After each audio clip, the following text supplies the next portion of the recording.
Hi, I'm Lawrie Bloom. I play clarinet and bass clarinet with the Chicago Symphony Orchestra.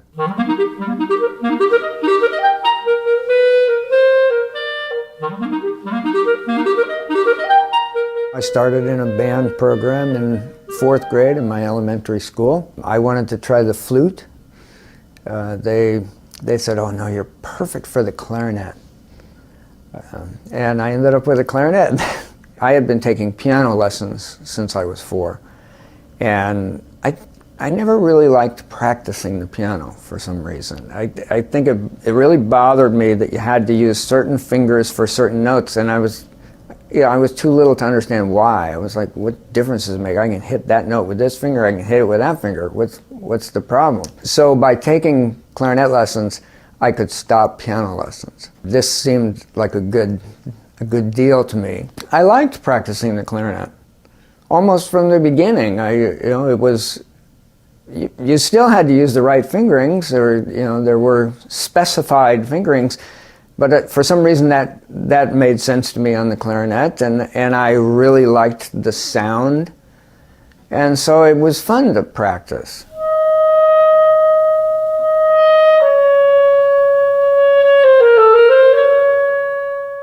I also happened to sing in my church choir and played baseball and football almost all the rest of the time when I wasn't in school. I think one of the great things that I took from my involvement in sport was this concept of challenging yourself to accomplish certain milestones that I say, okay, I can't play this passage very well, so I'd slow way down and try to play it absolutely perfectly. And if I couldn't get it right, then I'd slow down even more.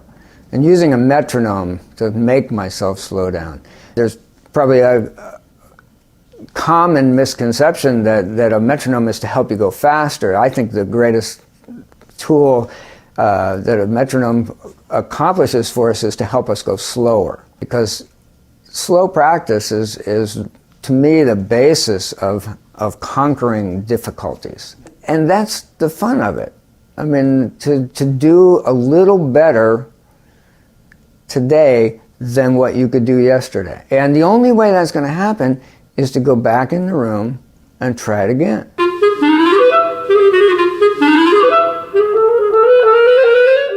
You're not alone if some days you say, I don't want to practice today.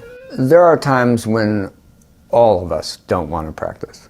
I mean, that is a universal. Half an hour is better than no time. And sometimes what you find is that makes you want to, you start playing and you say, oh, it's feeling okay today. And I didn't think it would, and then you have a really good practice. I love to bike. And I don't mean like down to the corner store to get a quart of milk. I like to ride distance. 30, 50 miles is not unusual to go out and have a ride.